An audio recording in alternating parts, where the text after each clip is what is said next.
اللهم صل وسلم وبارك عليه اللهم صل وسلم وبارك عليه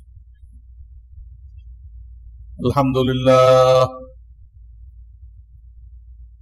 لله وكفى وسلام على عباده الذين اصطفى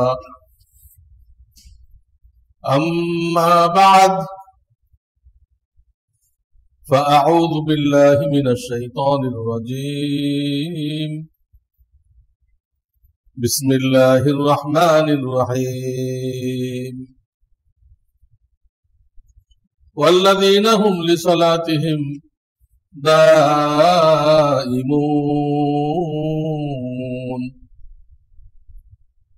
وقال النبي صلى الله عليه وسلم أفضل الأعمال ما ديم عليه رواه البخاري أو كما قال عليه الصلاة والسلام الحمد لله আল্লাহ রাব্বুল আলামিন রমজানের রোজা তারাবি ঈদুল ফিতর এগুলো আদায় করার জন্য আমাদেরকে তৌফিক দান করছেন। তৌফিক হলো অনেক বড় নিয়ামত। আমরা যতটুকু করতে পারছি এটা আল্লাহর তৌফিকে, আমাদের কোনো কৃতিত্ব না।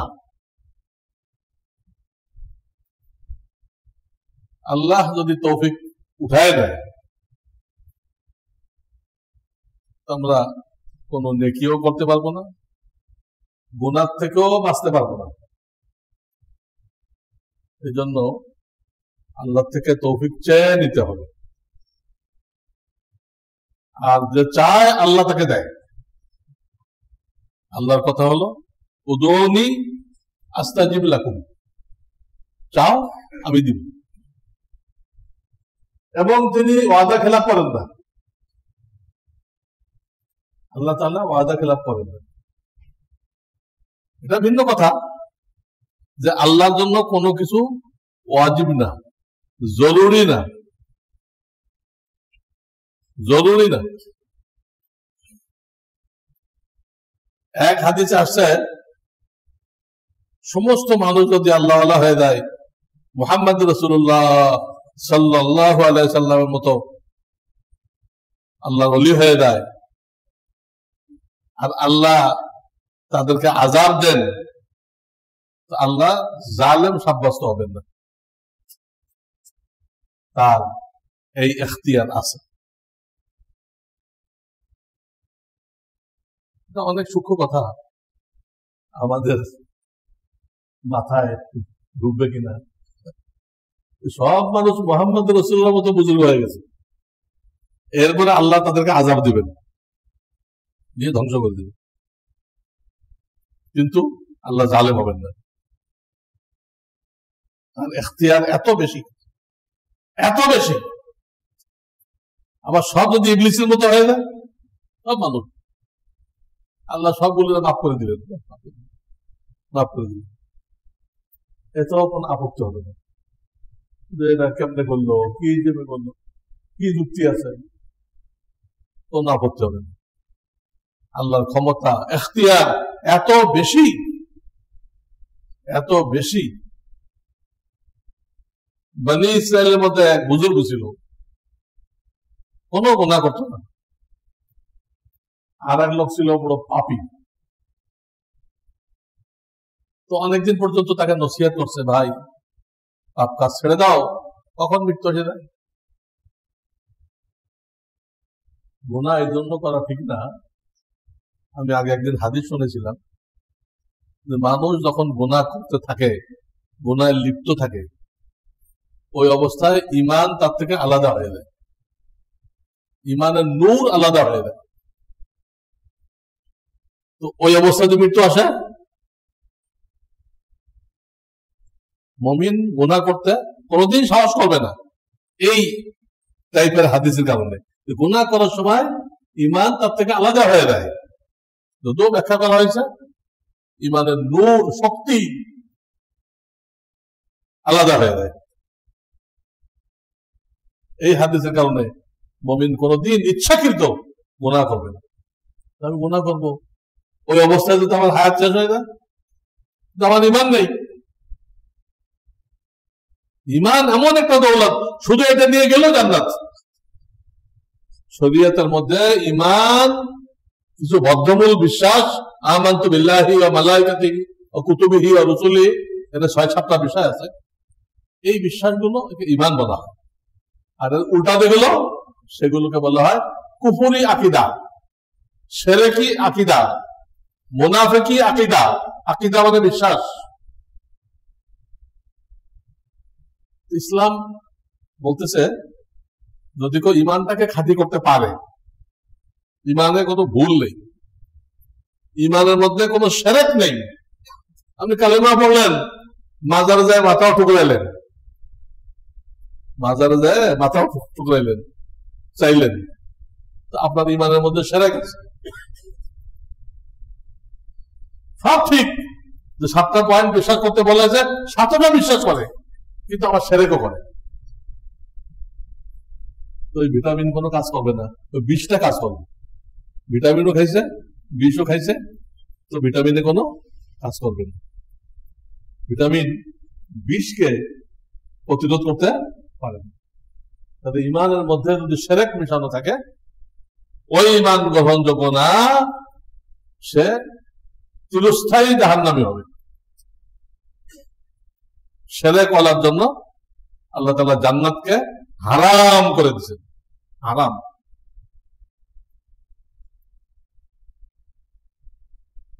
ইন্নাহু মান ইউশরিক বিল্লাহ ফাকাদ হারামাল্লাহু আলাইহিল জান্নাহ। এই আয়াতে এই কথাটা বলা হয়েছে যে কোন শিরিক করবে, শিরিক, জান্নাত তার জন্য হারাম। আর এমনি শিরক ছাড়া অন্য গুনাহ করলো, সেগুলো তওবা করলে মাফ হয়। অনেক সময় আল্লাহ দয়া করে মাফ করে দেয়। কোনটাই যদি না হয়, তাহলে জাহান্নামে নির্দিষ্ট মেয়াদে শাস্তি হবে। সেও তওবা করলো না, আল্লাহ মাফ করলো না, ঠিক আছে, 3 নম্বর কি? জাহান্নাম। কিন্তু সেটা অস্থায়ী। যার ইমান শিরক মুক্ত, সে স্থায়ী ভাবে জাহান্নামী হইতে পারে না। শিরক মুক্ত ইমানওয়ালা আবাদুল আবাদ জাহান্নামে থাকবে না। সে কারণ না কারণ শাফাআতের ওসিলায় বের হয়ে আসবে। নবী রাসূল আলাইহিস সালাম, উলামায়ে কেরাম, শুহাদা শহীদ হয়ে গেছে, হাফেজ কোরআন, আর কিছু তো স্বয়ং রব্বুল আলামিন বের করবেন।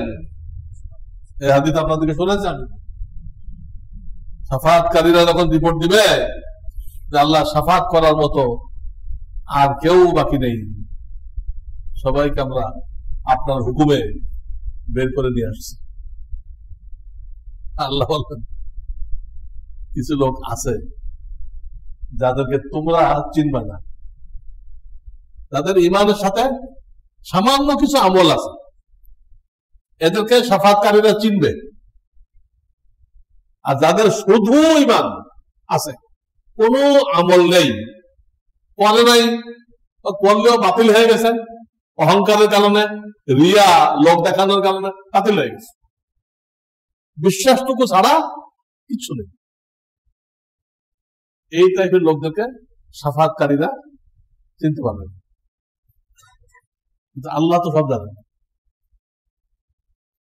কার কলবে ইমান আছে, কার কলবে ইমান নেই, আল্লাহ তো জানেন। আল্লাহর ইলমের বাইরে কিছুই নেই। কোরআন শরীফের আয়াতে আছে, মা তাসকুতু মিন ওয়ারাকাতিন ইল্লা ইয়ালামুহা। কোরআন শরীফ আছে, গাছের থেকে একটা পাতা পড়ে যায়, এটা আল্লাহর ইলমে থাকে। দুনিয়ায় কত কোটি গাছ আছে, প্রত্যেক গাছের তো পাতা পড়তেছে, প্রত্যেকটা পাতা কখন পড়তেছে কেন পড়তেছে? এটা আল্লাহর এলেমে আছে। আমাবস্যা রাত্রে কালো পাথরের উপর দিয়ে একটা পিঁপড়া যদি হাঁটে তো তারও একটা আওয়াজ হয়, তা আমরা শুনবো না। ওই আওয়াজটাও রব্বুল আলামিন শোনেন। ঈমান এমন জিনিস, শরীয়তে সবচেয়ে জোর দেওয়া হয়েছে ঈমান ঈমান ঈমান, কিন্তু আমাদের মুসলমানদের মধ্যে সবচেয়ে অবহেলিত এটা। এটার কোনো তালিম নেই, মাহফিল গুলোতে কোনো বয়ান নেই, যারা দ্বীনি কিতাব লেখে তারাও লেখে না। সবাই ধারণা করতেছে এরা তো সব মুসলমান, ঈমান তো আছেই, এরা বলা দরকার নেই, এই ধারণা করতেছে।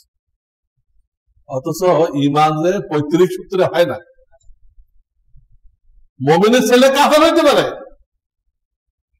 মুমিনের ছেলে কাফের। কত মুসলমানের ছেলে কলেজ ভার্সিটি পড়ে নাস্তিক মুরতাদ হয়ে গেছে, বেঈমান হয়ে গেছে, বা পাক্কা মুসলমান দিছিল শিক্ষিত বানাইতে, শয়তান হয়ে গেছে। আবার আমাদের কাফের ছেলে পাক্কা ইমানদার হয়ে গেছে। নবীদের দরবারে অনেক মুনাফিক আসতো, এটা নবীদি জানতেন আমার এই মজলিসে কে কে পাক্কা মুমিন আর কে কে মুনাফিক। মুনাফিক মানে কি? মুখে কলেমা, দিলের মধ্যে শিরক নিফাক, মুখে একটা কলবে আর একটা, এটা কি বলবে? এর সংখ্যায় দুনিয়াতে প্রত্যেক জামানায় বেশি, মুনাফিকের সংখ্যায় সব জামানায় বেশি। নবীজি জানতেন, কিন্তু কোনদিন উঠাই দিতেন না, এ আদেশ ছিল না। তবে ওদের একটা তালিকা নবীজি সাল্লাল্লাহু আলাইহি সাল্লাম একজন সাহাবীকে দিছিলেন। ওই সাহাবীর নাম হলো হযরত হুযায়ফা রাদিয়াল্লাহু তাআলা আনহু। আমার দরবারে যারা আসে তার মধ্যে কথার কথা এই 100 জন হলো মুনাফিক। এই লিস্টটা তোমার কাছে থাকবে, তুমি সংরক্ষণ করো।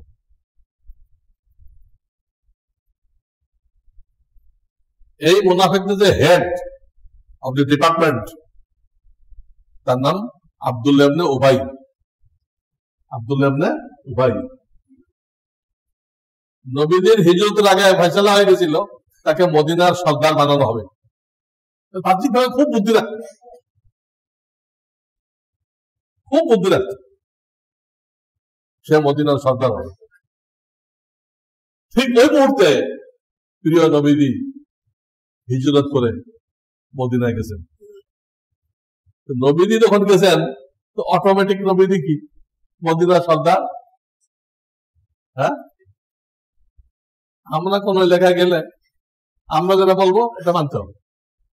কোন মন্ত্রী, মিনিস্টার, প্রধানমন্ত্রী, প্রেসিডেন্ট কারো কথা চলবে না। কোন বড় আলেম, হক্কানে আলেম যদি কোথাও যায় এদের কথা চলবে না। সেনা প্রধান হোক, যাই হোক, সব তার তালে পেলেন।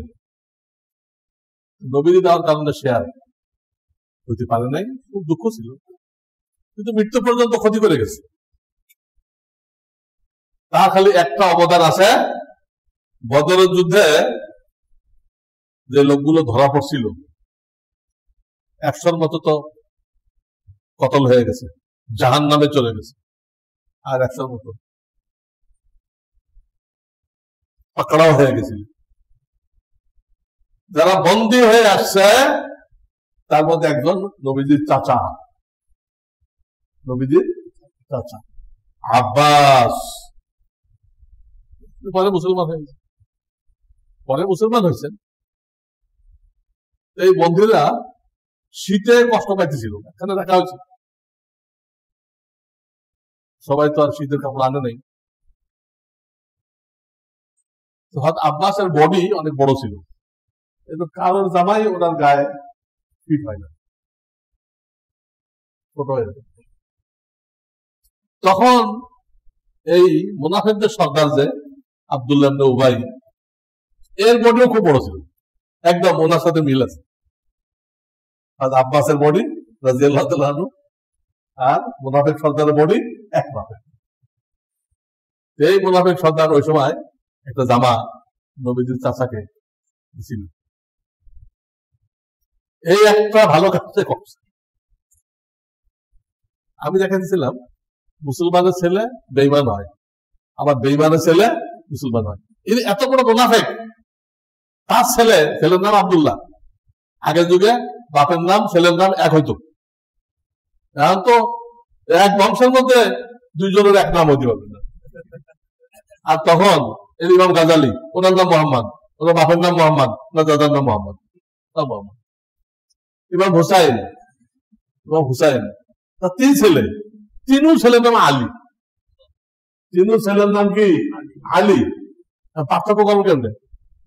প্রথম নাম রাখছে আলী আকবর, বড় বড় আলী। সেকেন্ডটা Ali Awsat, second Ali. 3 নম্বরটা আলী আসগার, ছোট আলী।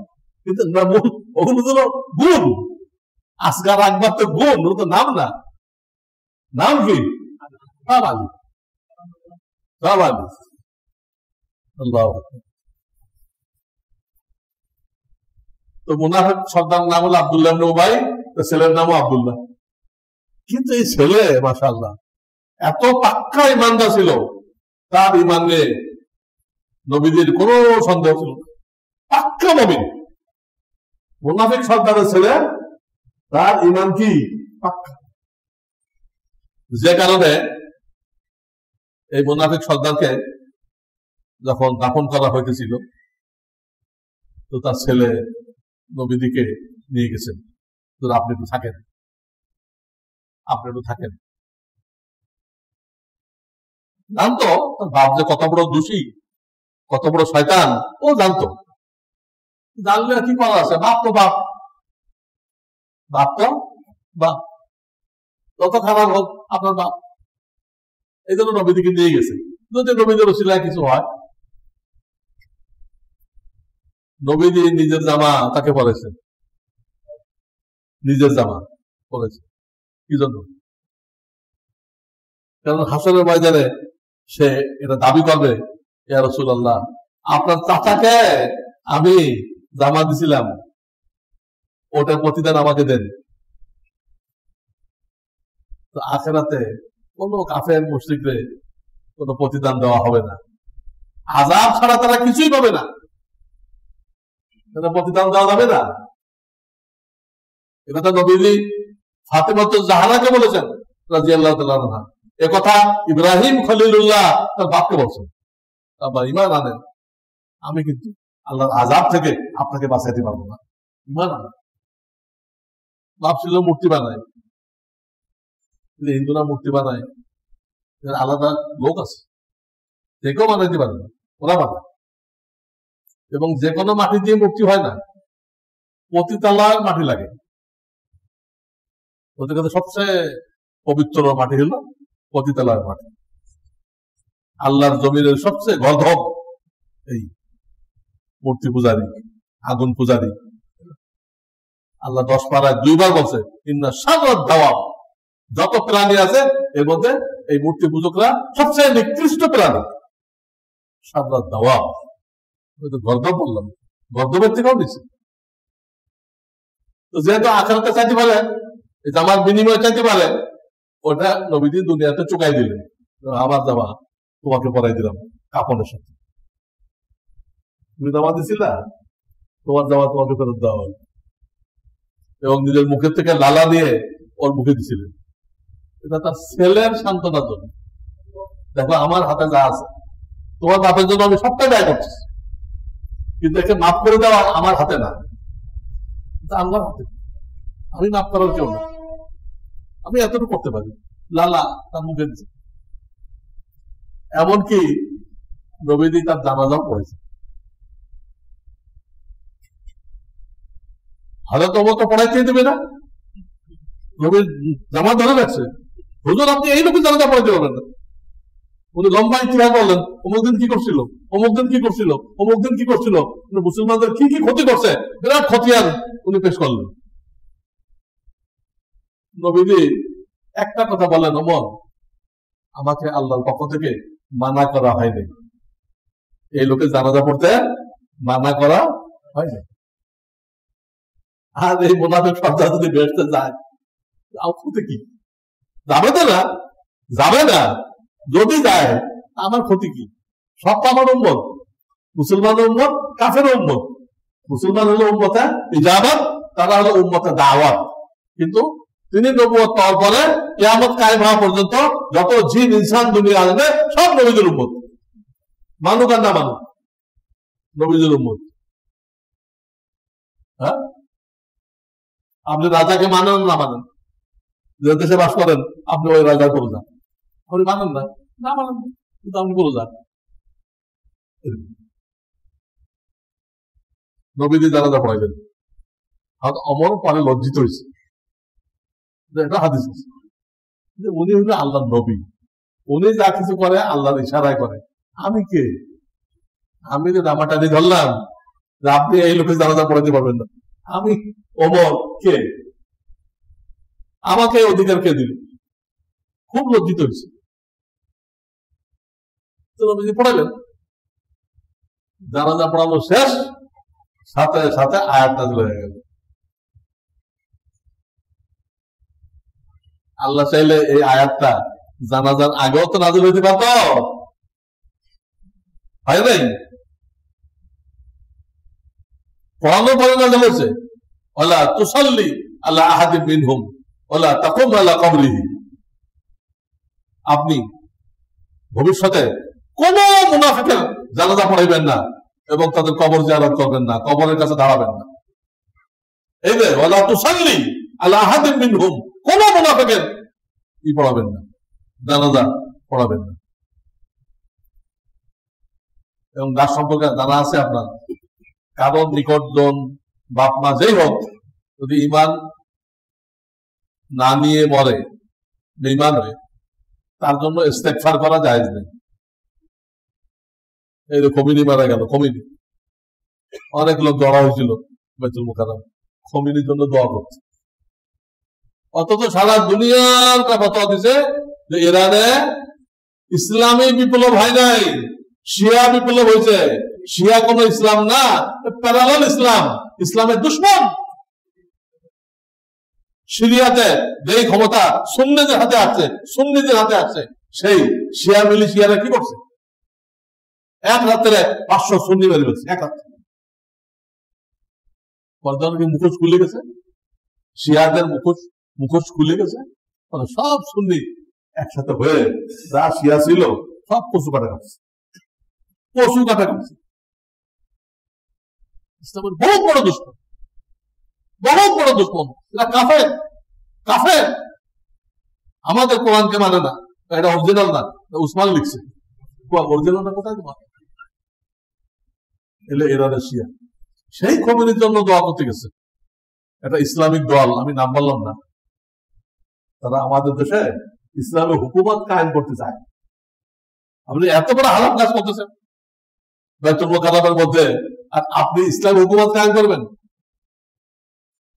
আর গণতন্ত্র হলো কুফরি তন্ত্র, আব্রাহাম লিঙ্কনের তৈরি কুফরি তন্ত্র। কুফরি তন্ত্র দিয়ে ইসলাম কায়েম হবে? কোনদিন হবে?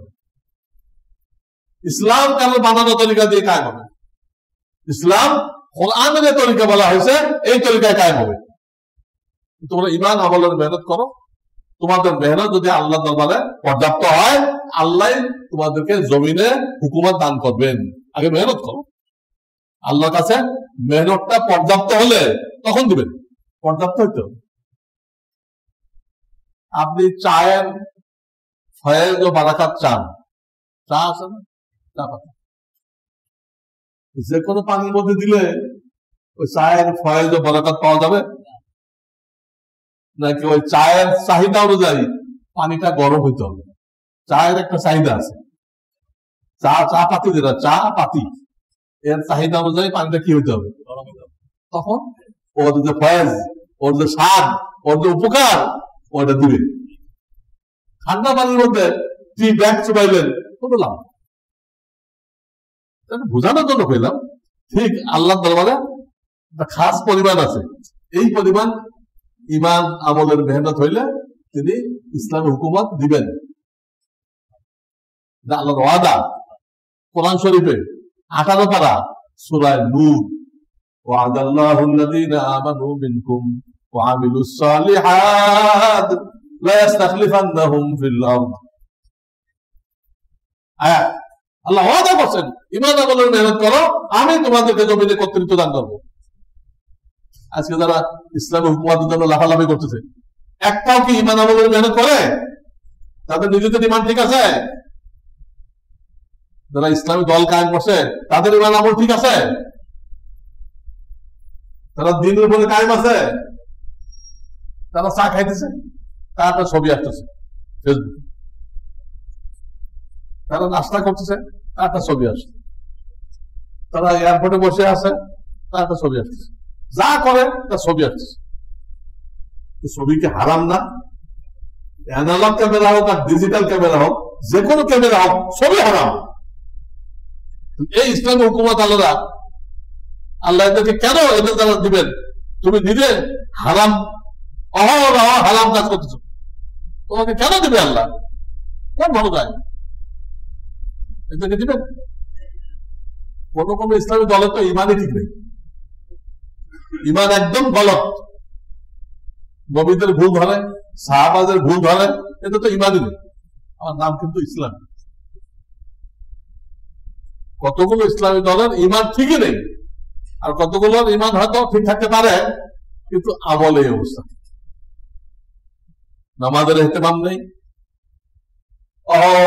খালি ছবি ছবি ছবি। আরে সাংবাদিকরা নিয়ে যায়, অন্য কথা। ওটা তো আমাদের ঠেকানোর ক্ষমতা নেই, ওরা দূরত্বে নিয়ে যায়। আমাদের গেটে আসে, আমার ছবি নাই, তবে হাত দিয়ে এতটুকু ঠেকাইতে পারবো, কিন্তু ছবি তুলবে। কিন্তু নিজেরা তোলা, আমার লোকজন আমার ছবি তুলতেছে, আমি খুশি হইতেছি। এটা হারাম করতেছে, আমি খুশি হইতেছি। কোন হারাম কাজের উপরে খুশি হইলে ইমান থাকে? হারাম কাজে খুশি হইলে ইমান থাকে? আগে স্লোগান দিছে, সব ভুল স্লোগান দিছে। আল কোরআনের আলো ঘরে ঘরে জালো, আর গলত স্লোগান। হাদিস কোথায় গেল? হাদিস ছাড়া কি কোরআন বোঝা যায়? এই স্লোগান তাহলে তো বোঝা গেল ওই লোকটা আহলে কোরআন, হাদিস মানে বলতে হয়তো কোরআন সুন্নাহর আলো ঘরে ঘরে জালো, কোরআন সুন্নাহর আলো ঘরে ঘরে, তা না বলে আল কোরআনের আলো। হাদিস কই গেল, সুন্নাহ কই গেল? তো এবারে নষ্ট হয়ে গেল। আবার তুই নবীদের গতি তো কাউ পায়, সব শব্দকে নবীদের সাথে খাটে।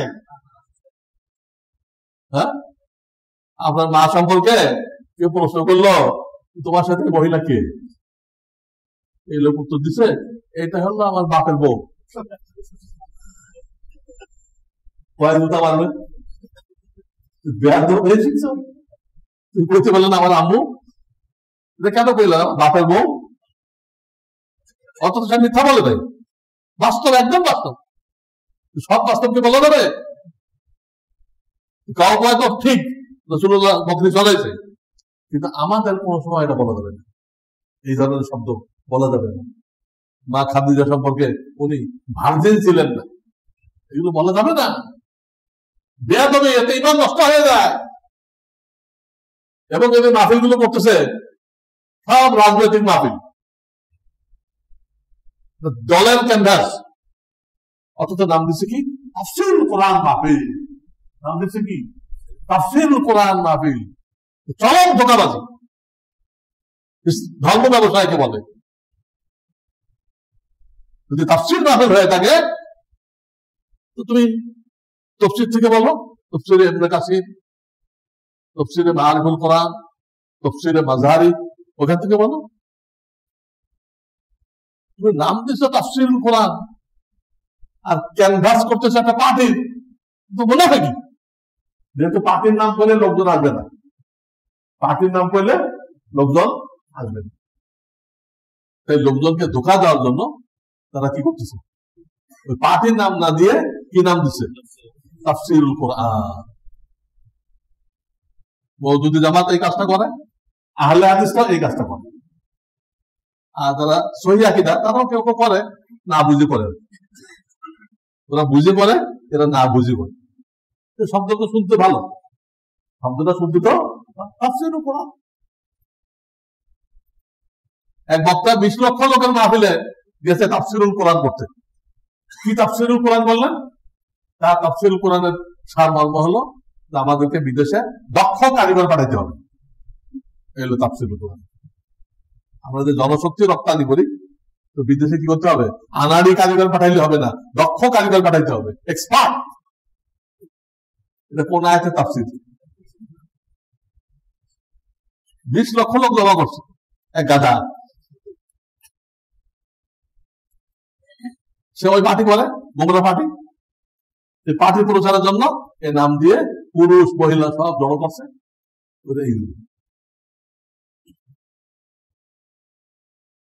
আরে তুমি যদি পার্টি করতে হয় তো তুমি সাফ সাফ বলো আমি অমুক পার্টির প্রতিনিধি, আমি তাদের পক্ষ থেকে দাওয়াত দিতে আসছি।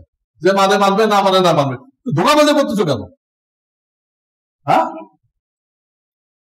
সুলাইমান আলাইহিস জামানায় এক লোক হেঁটে যেতেছিল জুব্বা গায়ে, একটা গাছে অনেকগুলো পাখি বসেছিল। যখন গাছের কাছে আসছে, পাখিগুলো ওকে দেখে খুব আশ্বস্ত। এই লোক দেখা যায় আল্লাহ জুনায়েদ বাগদাদি, ওরা খুব নিশ্চিন্ত বসে আছে।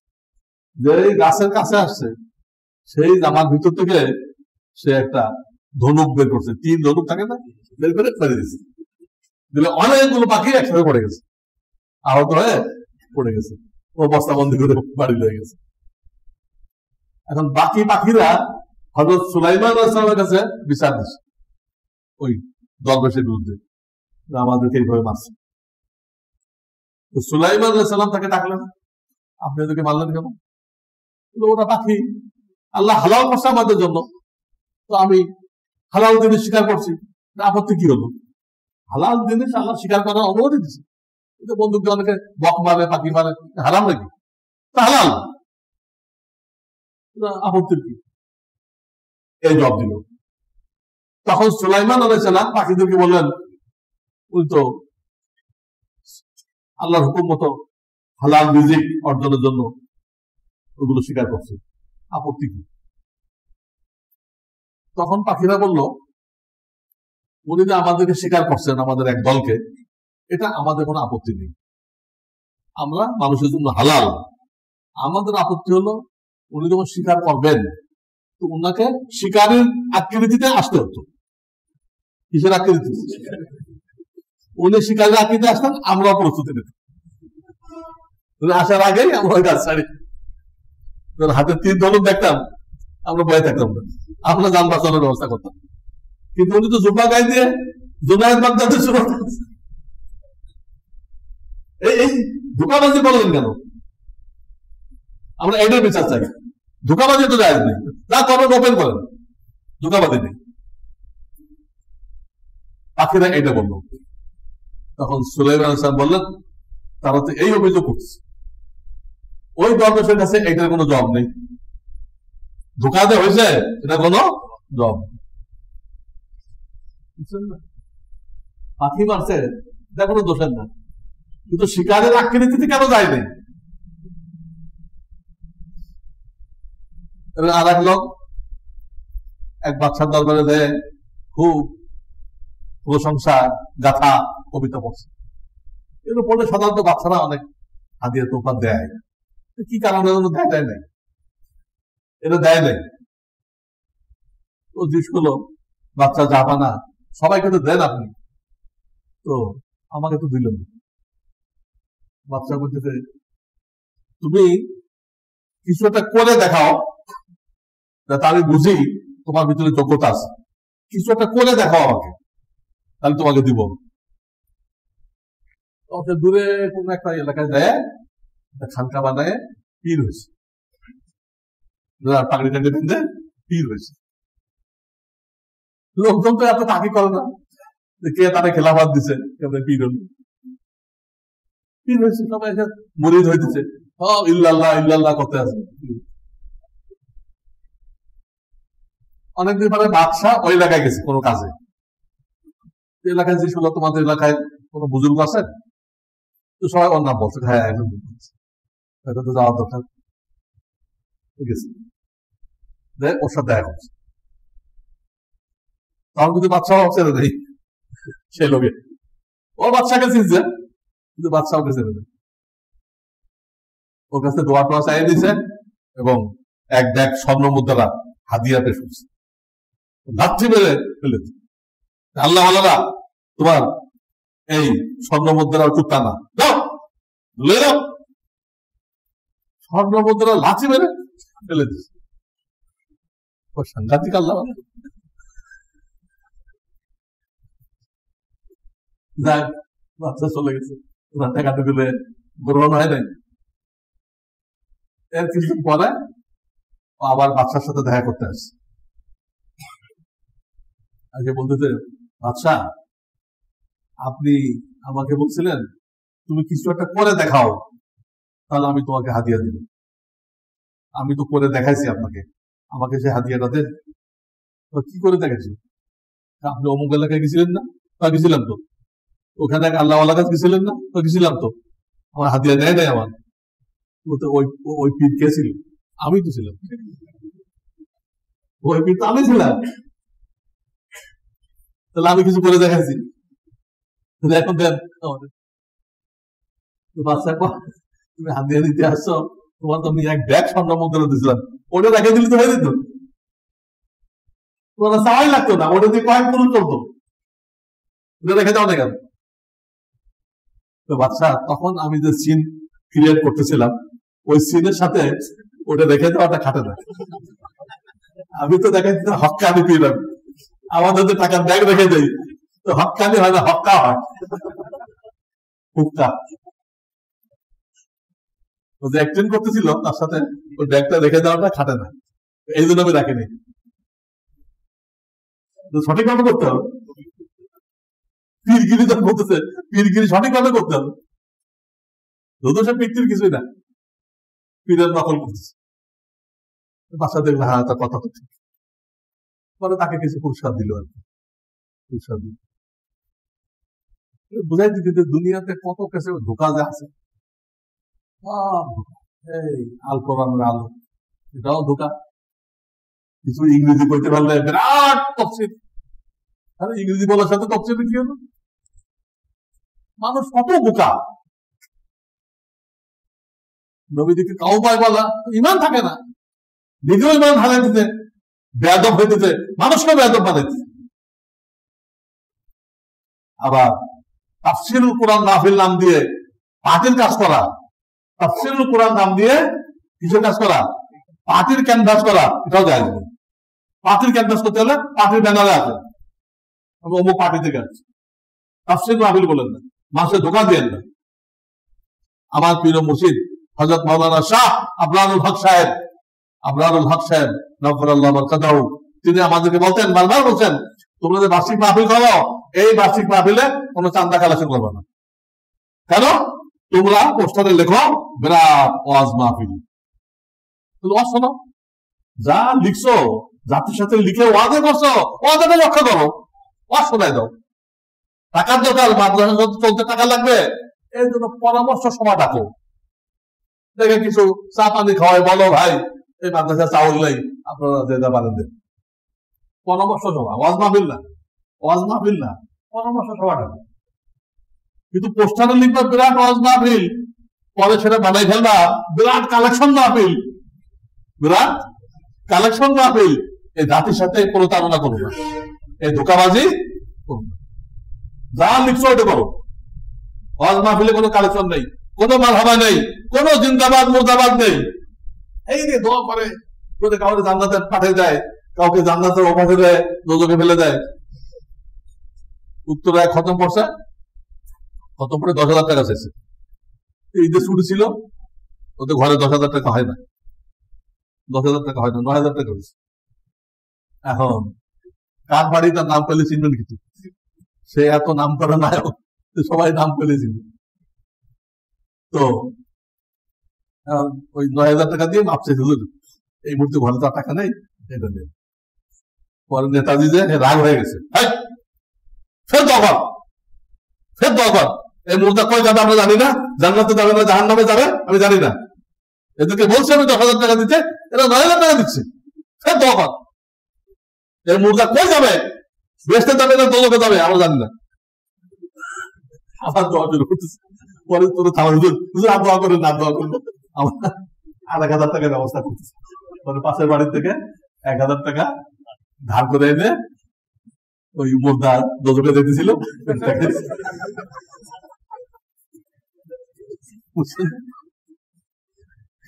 এই হাফেজদেরকে কে ঠিকাদারি দিচ্ছে, যার ইচ্ছা জান্নাতে পাঠিয়ে দিতেন, যার ইচ্ছা দোজকে পাঠিয়ে দিতেন, এরকম ঠিকাদারি আল্লাহ কাউকে দিছে? কোন নবীকে দিছে? হাফেজ সাহেব কোথায় পেলো? 1,000 টাকা পাওয়ার কারণে সে দোয়া শুরু করতেছে ওই মুর্দারে দোজকে পাঠানোর জন্য। নাউযুবিল্লাহ মিন যালিক। এজন্য ভাই ধোঁকার জামানা, খুব সাবধান থাকতে হবে, ওলামায়ে কেরামের সাথে জুড়ে থাকতে হবে। সঠিক ইসলামী রাজনীতি হলো দাওয়াত ও তাবলীগ, দাওয়াতুল হক। তারা প্র্যাকটিক্যাল নামাজ শেখায়, উর্দু শেখায়, আজান শেখায়, ইকামত শেখায়, কাফন দাফন শেখায়, এটা বলে দাওয়াতুল হক। চালু করে গেছিল মাওলানা আশরাফ আলী থানভী এবং হযরত মাওলানা ইলিয়াস রাহমাতুল্লাহ মালফুজাত পড়েন। হযরত মাওলানা ইলিয়াস রাহমাতুল্লাহ মালফুজাত পড়েন, উনি লিখছেন আমার এই দাওয়াতি কাজের উদ্দেশ্য কি? আমার এই দাওয়াতি কাজের উদ্দেশ্য হলো মাওলানা থানভী যে তালিম দিয়ে গেছেন, এই তালিম প্রত্যেকটা ঘরে যেন চালু হয়ে যায়। উনি নিজের পক্ষ থেকে কোনো তালিম দেয় নাই, মাওলানা আশরাফ আলী থানভী নিজের পক্ষ থেকে তালিম দেয় নাই, কোরআন হাদিসটাকে সহজ করে পেশ করছে, কোরআন হাদিসটাকে সহজ করে পেশ করছে, বুঝতে সহজ। যেগুলো আমাদের দেশে মাওলানা শামসুল হক ফরিদপুরি রহমাতুল্লাহ আলাইহি অনুবাদ করছেন। এখন তো লেখকের অভাব নেই, এত লেখক বেড়েছে তাহলে কিতাব পরিচয় করতে পারবেন না, কিন্তু সেই যুগে তো কেউ লিখত না, একমাত্র মুজাহিদ আজম মাওলানা শামসুল হক ফরিদপুরি রহমাতুল্লাহ আলাইহি, উনি ইংরেজি শিক্ষিত লোক ছিলেন, কলেজ ভার্সিটি পড়া লোক ছিলেন, উনি মাওলানা আশরাফ আলী থানভীর কিতাবগুলো বাংলা করে করে পুরা বাংলাদেশে ছড়াই দিয়েছিলেন। উনি একাই লেখক ছিলেন, একাই লেখক ছিলেন। আমরা সেই শামসুল হক ফরিদপুরি রহমাতুল্লাহ আলাইহির রুহানি আওলাদ, রুহানি আওলাদ। কাজে সত্যিকার রাজনীতি যদি আপনাকে করতে হয়, কোরআনে বলছে ইমান আমলের মেহনত করো, আমি হুকুমত দেব। ইমান আমলের মেহনত এরা করতেছে, দাওয়াত ও তাবলীগ ওয়ালারা করতেছে, আর দাওয়াতুল হক ওয়ালারা করতেছে, আর কেউ করতেছে না। এই দুটো হলো সঠিক ইসলামী রাজনীতি। আর যারা গণতন্ত্রকে মাইনে ইসলাম কায়েম করতে চায়, এদের মেহনত বেকার, এই মেহনত কোনো কাজে আসবে না, এরা কোনোদিনও কিয়ামত পর্যন্ত ইসলাম কায়েম করতে পারবে না। এদের মেহনতও কাজে আসবে না, কোনো সওয়াব হবে না, ইসলামও কায়েম হবে না কোনোদিন না। আর আপনি সহি রাজনীতি করেন, দাওয়াত ও তাবলীগ দাওয়াতুল হক করেন, তো প্রত্যেক কদমে কদমে সওয়াব হবে। ইসলামী হুকুমত পান না পান, আপনার জিন্দেগি কামিয়াব, আপনার জিন্দেগি কামিয়াব, আপনি সব পেয়ে গেছেন। হুকুমত তো আপনার হাতে না, এটা কার হাতে? আল্লাহ যদি চাইলে দিবে পুরস্কার, না চাইলে না দিবে, কিন্তু আপনার মেহনত কামিয়াব। আর ওই গণতন্ত্র মেনে ইসলাম কায়েম করা, ওই মেহনতটাই গলত। মেহনত গলত করলে কি নাকি হয় নাকি?